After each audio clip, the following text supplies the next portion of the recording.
wabarakatuh.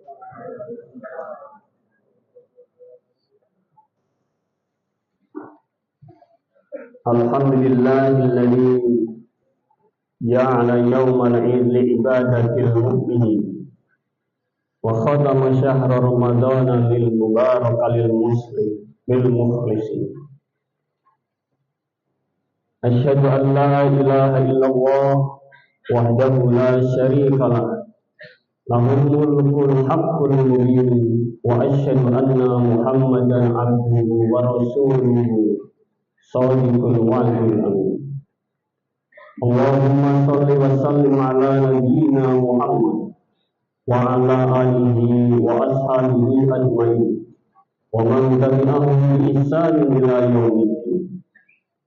Fa ya ayyuhal ikhwanul muslimin fid din rahimakumullah, usikum wa nafsi bi taqwallah faqad fazal muttaqun.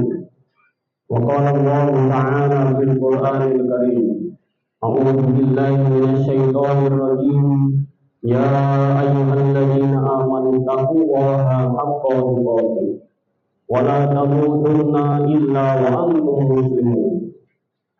Allahu akbar, Allahu akbar, Allahu akbar, Allahu akbar, Allahu akbar, Allahu akbar, Allahu akbar, Allahu akbar, Allahu akbar, walillahil hamd. Allahu akbar, Allahu akbar, Allahu akbar kabira, walhamdulillahi katsira, wa subhanallahi bukratan wa asila. La ilaha illallah wahda, sadaqa wa'da, wa nasara 'abda, wa a'azza bidahu, wa hazama al-ahzaba wahda. La ilaha illallah mukhlisina lahu-d-din walau karihal kafirun. Ayyuhal hadirin rahimakumullah, marilah kita memanjatkan rasa puji syukur kita kepada Allah Subhanahu wa ta'ala yang telah memberikan kenikmatan, kesehatan dan keimanan kepada kita semua. Kenikmatan keimanan ditandai dengan diizinkannya Allah Subhanahu wa ta'ala. Allah ta'ala memberikan taufik dan hidayah kepada hati kita semua untuk melaksanakan ibadah. Dan kita pada hari ini seluruh umat Islam mengucapkan takbir, tahmid dan tahlil sebagai tanda kebesaran Allah Subhanahu wa ta'ala. Dan atas kehendak dan kuasa Allah ta'ala, kita telah bisa melaksanakan ibadah sholat hari raya Idul Fitri di tahun 1447 Hijriah sebagai hari kemenangan umat Islam, sebagai hari raya setelah melaksanakan 1 bulan ibadah puasa Ramadan yang mulia. Salawat dan salam mudah-mudahan tetap tercurah limpahkan kepada Nabi Muhammad sallallahu alaihi wasallam. Beliau merupakan nabi dan rasul yang terakhir yang diutus oleh Allah Subhanahu wa ta'ala untuk menyempurnakan akhlak manusia. Maka kalau kita lihat di dalam sejarah, Rasulullah sallallahu alaihi wasallam ditempatkan di dalam masyarakat Quraisy yang pada waktu itu dipenuhi dengan kejahilian, berbagai macam kemaksiatan, dari penyembahan kepada berhala, kemudian hal-hal kemusyrikan lainnya. Rasulullah sallallahu alaihi wasallam merubah dengan membawa ajaran fitrah manusia berupa keadilan, berupa kenyamanan dan penyataraan status manusia. Maka ungkapan di dalam Al-Qur'anul Karim, a'udzubillahi minasyaitonir rajim, inna akramakum indallahi atqakum, yang paling mulia di antara kita semuanya di hadapan Allah Subhanahu wa ta'ala bukan hartanya, bukan jabatannya, namun ketakwaannya kepada Allah ta'ala. Ayuhal hadirin sidang sholat Idul Fitri yang dirahmati oleh Allah Subhanahu wa Ta'ala. Sebagai khatib, saya mewasiatkan kepada diri pribadi dan kepada para jamaah sekalian untuk selalu meningkatkan keimanan dan ketakwaan kepada Allah Ta'ala. Hal ini dikarenakan keimanan dan ketakwaan sejatinya merupakan bekal kelak kita di hari akhir nanti. Ketika kita berdiri di atas kaki kita sendiri di hadapan Allah Subhanahu wa Ta'ala, kemudian dihadapkan dengan mizan timbangan kebaikan dan keburukan, maka amalan soleh yang berdasarkan keimanan dan ketakwaan inilah yang akan menyelamatkan kita dari timbangan keadilan Allah Ta'ala. Dan bagi umat Islam yang memiliki keimanan ditambah ketakwaan setelah melaksanakan ibadah puasa Ramadan, kita diampuni dosa-dosanya oleh Allah Subhanahu wa Ta'ala. Maka janji Allah Ta'ala terhadap orang-orang yang menjaga keimanan ketakwaannya, baik diri sendiri maupun keluarganya, mereka mendapatkan hak sebagai hamba Allah Ta'ala fi jannatin na'im. Ayuhal hadirin yang dirahmati oleh Allah Subhanahu wa Ta'ala, Ramadan yang telah kita lewati ini merupakan bulan yang mulia. Ramadan tidak pergi, namun kitalah yang telah meninggalkan bulan Ramadan, di mana Allah Subhanahu wa Ta'ala telah mewajibkan kita berpuasa dengan menahan rasa lapar dan dahaga dari terbitnya matahari hingga terbenamnya matahari. Ramadan ini atau ibadah puasa, jikalau kita lihat, ini merupakan benteng menahan hawa nafsu manusia. Bagi orang yang melaksanakan ibadah puasa, seakan-akan ada benteng yang menghalanginya untuk melakukan kemaksiatan. Ayuhal hadirin yang dirahmati oleh Allah Ta'ala, pada hari ini 1 Syawal 1447 Hijriah, Rasulullah Shallallahu Alaihi Wasallam mengibaratkan kita sebagaimana bayi yang baru lahir, yaitu dengan fitrahnya, lahir tanpa nafsu, tanpa rasa iri dan dengki, tanpa hasad, tanpa kemaksiatan dan tanpa balas dendam. Dan mereka yang baru lahir memiliki pandangan mata yang jernih. Ayuhal hadirin yang dirahmati oleh Allah Subhanahu wa Ta'ala, sebulan penuh ini kita dipaksa oleh Allah Subhanahu wa Ta'ala untuk mengikuti tarbiyah Ramadan, yaitu pendidikan di dalam Islam ketika Ramadan. Ini merupakan transfer karakter, transfer akhlak.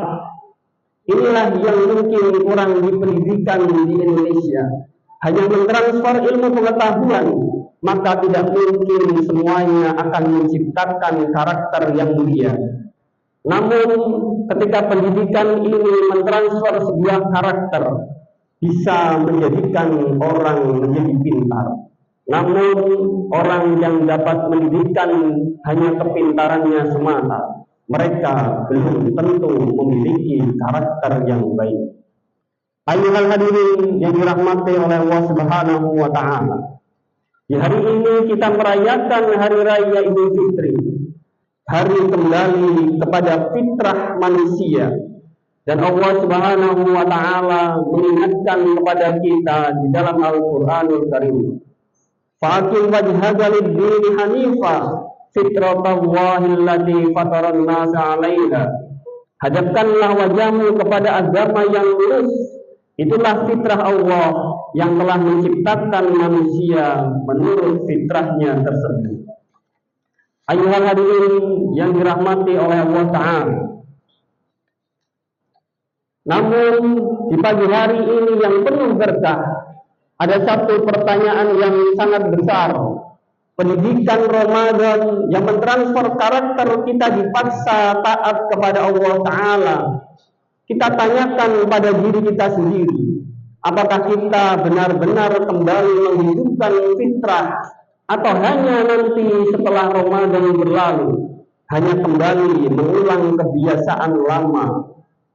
Ayuhal hadirin yang dirahmati oleh Allah Ta'ala, Allah Subhanahu wa Ta'ala kepada manusia menciptakan sebuah fitrah yang suci, mengarah pada kebaikan, mengarah pada mengenal Allah Ta'ala, yaitu agama tauhid. Fitrah manusia yaitu mencintai sesuatu yang baik, yang halal dan haram ditinggalkan. Maka dari itu Rasulullah SAW menyampaikan kepada kita semua, kullu maulidin yuladu al fitrah. Setiap orang yang lahir, anak yang lahir dilahirkan dalam keadaan fitrahnya. Di dalam kelanjutan hadis tersebut, Rasulullah SAW juga mengungkapkan, maka kedua orang tuanya lah yang akan membawa mereka menjadi Yahudi, Nasrani, ataupun Majusi. Ayuhal hadirin yang dirahmati oleh Allah Ta'ala, maka kedudukan pemimpin di dalam keluarga sangatlah penting. Bagaimana mereka menanamkan akhlak kepada anaknya, bagaimana mereka menanamkan akidah tauhid kepada keturunannya, dan mereka nantinya akan terbentuk generasi yang berkarakter mulia. Ayuhal hadirin yang dirahmati oleh Allah Ta'ala, selain memberikan fitrah pada manusia, Allah Subhanahu wa Ta'ala juga memberikan fungsi akal pada manusia yang tidak diberikan kepada makhluk lainnya. Inilah mengapa manusia dimintai pertanggungjawaban oleh Allah Ta'ala, karena akal manusia ini memiliki kemampuan untuk berpikir, untuk menganalisis, untuk membedakan mana hak dan mana yang batil, mana yang halal dan mana yang haram, membedakan mana yang baik dan yang buruk. Hakikat manusia, mereka akan memilih yang baik-baik semata dan meninggalkan hal-hal yang buruk. Hal ini bisa diungkapkan dalam suatu hal, apa yang diterapkan pada dirinya sendiri, dan dia menerima ridho dengan senang hati, dan jika itu diterapkan kepada orang lain, maka orang lain pun akan senang. Sebaliknya, apabila hal tersebut diterapkan pada diri kita sendiri, membuat jadi sedih dan iri, kemudian kemarahan muncul, maka hal ini pula tidak tepat jikalau diberikan kepada orang lain. Ayuhal hadirin sidang jamaah sholat Idul Fitri yang dirahmati oleh Allah Subhanahu wa Ta'ala, Ramadan ini sejatinya menjadi madrasah untuk menghidupkan kembali fitrah manusia. Maka Allah Subhanahu wa Ta'ala memberikan akal kepada manusia yang langsung terkoneksi dengan tauhid, bahwa ketika kita melaksanakan ibadah puasa, kita berpikir ketika akan melakukan berbagai macam kemaksiatan, hati kita langsung terkoneksi dengan Allah Subhanahu wa Ta'ala, pikiran kita langsung terkoneksi dengan Allah Ta'ala, dan inilah yang namanya menanamkan ketauhidan di dalam jiwa. Ayuhal hadirin yang dirahmati oleh Allah Subhanahu wa Ta'ala, namun kemungkinan banyaknya adanya persoalan tentang setelah Ramadan ini selesai, banyak manusia mungkin justru memilih kembali kepada kebiasaan lamanya, padahal akalnya masih sama, fitrahnya masih sama, dan Al-Quran yang digunakan sebagai pedoman hidup masih sama, namun perilakunya kembali berubah seperti sebelumnya. Ayuhal hadirin yang dirahmati oleh Allah Subhanahu wa Ta'ala, maka banyak setelah mendapatkan pengetahuan fitrah manusia, dan manusia ini ketika diuji oleh Allah Subhanahu wa Ta'ala, mereka tahu bahwa berbohong ini suatu hal keburukan, memilih jalan kemaksiatan merupakan hal yang tidak diinginkan, dan ketika manusia diuji, mereka lebih memilih jalan kemaksiatan. Sebagai contohnya, Ketika bapak dan ibu semuanya tanyakan kepada anak-anaknya kejujuran dan kebohongan, pilih yang mana? Pasti mereka akan memilih kejujuran. Namun ketika dihadapkan dengan uji coba akhlak, ketika ujian sekolah dihadapkan, ketika tidak bisa menjawab suatu pertanyaan pada soal tertentu, tanyakan pada mereka, memilih kejujuran dengan nilai hancur atau memilih kebohongan dengan nilai yang tinggi. Bagi seorang muslim yang beriman kepada Allah Ta'ala, mereka dididik di dalam Ramadan untuk berusaha jujur. Dan jikalau kita tanyakan pada fitrah kita masing-masing sebagai orang tua, jikalau ditunjukkan memilih jujur, nilai yang buruk atau nilai yang bagus, tapi merupakan kebohongan, hati kita akan terketuk, akan memilih kejujuran walaupun nilainya buruk. Inilah fitrah manusia yang diberikan oleh Allah Subhanahu wa Ta'ala.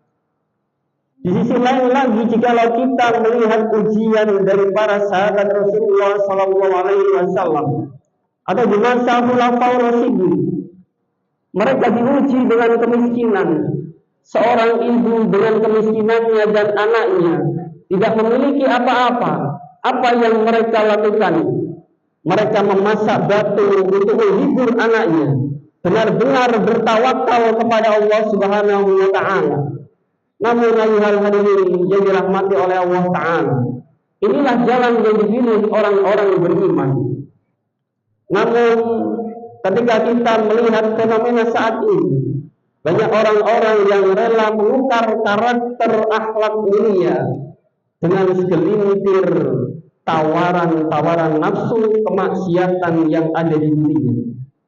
Ayuhal hadirin yang dirahmati oleh Allah Subhanahu wa Ta'ala, jikalau Ramadan ini menghidupkan kembali fitrah manusia, maka tanyakan pada diri sendiri, apa yang harus kita lakukan setelah Ramadan ini berlalu. Ayuhal hadirin yang dirahmati oleh Allah Subhanahu wa Ta'ala, salah satu survei yang pernah saya lakukan di kampus saya sendiri, sekitar 600 mahasiswa, ketika sebelah kiri saya tunjukkan sebuah gambar uang ratusan juta, apakah kalian menginginkannya? Mereka semua menjawab, saya menginginkannya. Ketika saya tampilkan sebuah alat transportasi mobil yang mewah, apakah kalian menginginkannya?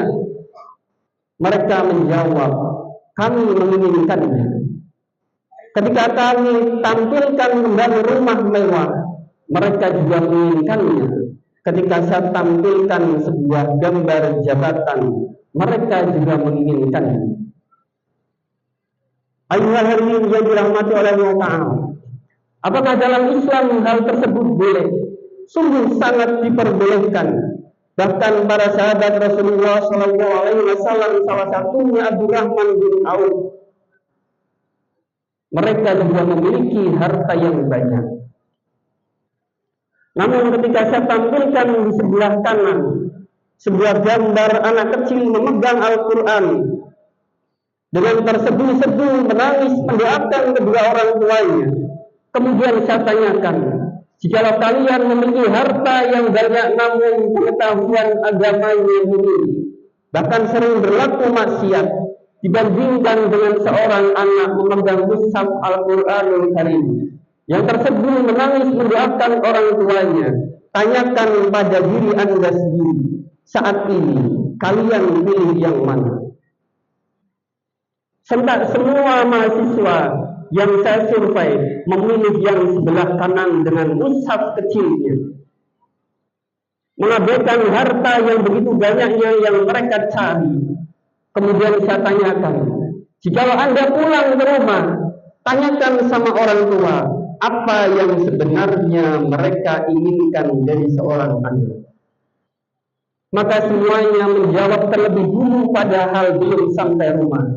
Orang tua saya menginginkan yang sebelah kanan, Al-Quran mushaf kecil dengan doa terseduh-seduh dan menangis, mereka lebih senang anaknya paham terhadap agamanya. Inilah yang disebut dengan fitrah manusia.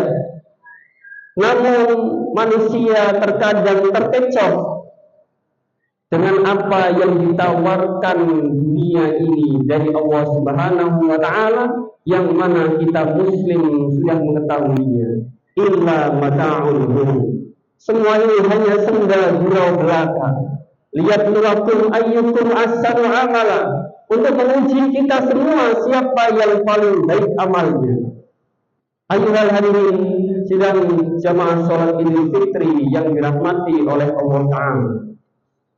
Maka jika kita sering melakukan kemaksiatan, ketaatan ini belum maksimal dengan beribadah kepada Allah Ta'ala, misalkan sholat 5 waktu, maka putuslah rantai ini pada keturunan kita. Bimbinglah mereka untuk melaksanakan ibadah sholat 5 waktu. Bimbinglah mereka untuk berakhlak mulia. Maka inilah hal yang tepat bagi kita jika posisinya sebagai anak, yaitu wa qala rabbuka alla ta'budu illa iyyah wa bil walidaini ihsana. Tuhanmu telah memerintahkan agar kamu tidak menyembah selain Dia, dan hendaklah berbuat baik kepada kedua orang tua. Ayuhal hadirin yang dirahmati oleh Allah Ta'ala, itulah paling tidak gambaran kita setelah Ramadan kembali kepada fitrah manusia. Akal kita, otak kita, perilaku kita benar-benar dipaksa oleh Allah Subhanahu wa Ta'ala untuk kembali ke jalan yang lurus. Jalan kemaksiatan lainnya hindarkan sejauh mungkin. Namun manusia sekali lagi ketika Ramadan tiba dan diuji dengan hal-hal sepele, akal kita kembali terserabut, kemudian memilih jalan persimpangan selain ajaran agama Islam. Ayuhal hadirin yang dirahmati oleh Allah Ta'ala, maka setelah pulang ini, tanyakan kepada kedua orang tua, perbaikilah diri sendiri jikalau orang tua masih ada. Hari ini Ramadan telah berlalu, satu Syawal mulai, saya akan taat beribadah kepada Allah Ta'ala. Untuk apa?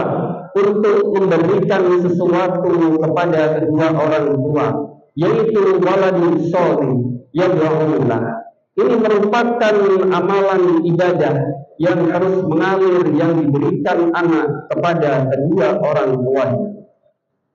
Ayuhal hadirin yang dirahmati oleh Allah Subhanahu wa Ta'ala, demikianlah khutbah singkat yang dapat saya sampaikan. Mudah-mudahan kita sebagai seorang muslim yang beriman kepada Allah Ta'ala saat ini memiliki predikat ketakwaan, yaitu takut hanya kepada Allah Ta'ala. Dan di dunia ini semuanya adalah ujian dan kuasa Allah Ta'ala. Maka kembalikanlah posisi manusia, yaitu pada fitrahnya, memilih hal-hal yang baik, memilih hal-hal yang halal, dan memilih hal yang hak dalam pandangan Allah Subhanahu wa Ta'ala. Allahu Akbar, Allahu Akbar, Allahu Akbar, walillahil hamd. Taqabbalallahu minna wa minkum.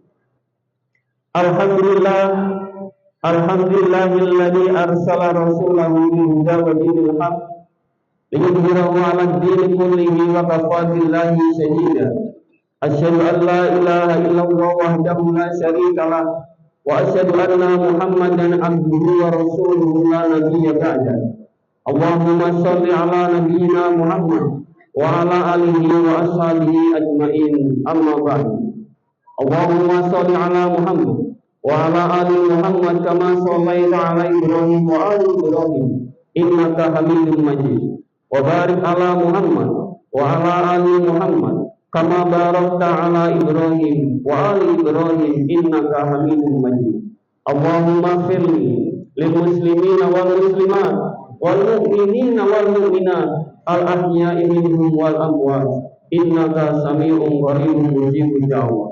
Rabbana ighfir lana wa li ikhwanina alladziina sabaquna bil iman wa la taj'al fi qulubina ghillan lil ladziina amanu Rabbana innaka ra'ufur rahim. Allahumma inna nas'aluka salamatan fid din وعافية في الجسد وزيادة في العلم وبركة في الرزق وتوبة قبل الموت ورحمة عند الموت ومغفرة بعد الموت ربنا هب لنا من أزواجنا وذريتنا قرة أعين واجعلنا للمتقين إماما ربي هب لي من الصالحين ربي هب لي من الصالحين ربي هب لي من الصالحين ربي هب لي من لدنك ذرية طيبة إنك سميع الدعاء ربي لا تذرني فردا وأنت خير الوارثين اللهم إنا نسألك علما نافعا ورزقا طيبا وعملا متقبلا ربنا ظلمنا أنفسنا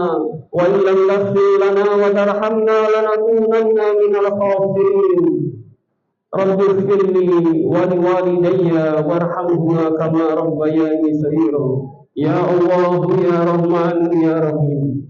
Pada pagi hari ini kami meninggalkan Ramadan-Mu ya Allah. Bimbinglah kami selalu pada fitrah-Mu ya Allah. Kami mengetahui akal kami bisa membedakan hak dan yang batil, yang halal dan yang haram ya Allah. Maka berikanlah kami taufik dan hidayah-Mu ketika Engkau menguji kami ya Allah dengan ekonomi yang sempit, dengan keluarga, dengan hal-hal yang lain untuk tetap teguh memilih jalan-Mu ya Allah. Ya Allah, ya Rahman, ya Rahim. Hanya padamu lah kami minta perlindungan dan pertolongan ya Allah. Jagalah keluarga kami ya Allah dari siksa api neraka ya Allah. Ya Allah, ya Rahman, ya Rahim. Ampunilah dosa kedua orang tua kami ya Allah. Hamba-Mu berjanji memutus kemaksiatan kepadamu ya Allah. Bulan Ramadan yang telah lalu, Engkau telah menempatkan kami pada posisi mulia. Amalan-amalan kami, amalan soleh semua ya Allah. Engkau menghindarkan kami dari kemaksiatan ya Allah. Ya Allah, ya Rahman, ya Rahim. Hanya padamu lah kami minta perlindungan dan pertolongan ya Allah. Bukan harta, bukan jabatan yang kami inginkan dari keturunan kami ya Allah. Kami menginginkan mereka memahami agama-Mu ya Allah, agar menjadi investasi di hari akhirat untuk kami ya Allah. Ya Allah, ya Rahman, ya Rahim.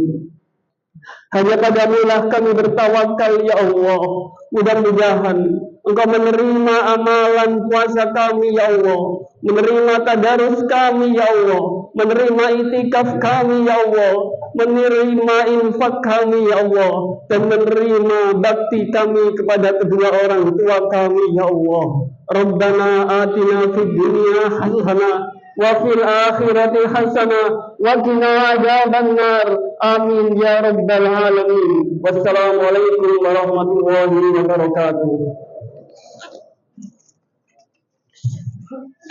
Bagi agama ini tidak lagi melakukan sholat politik di halaman masjid Al-Azhar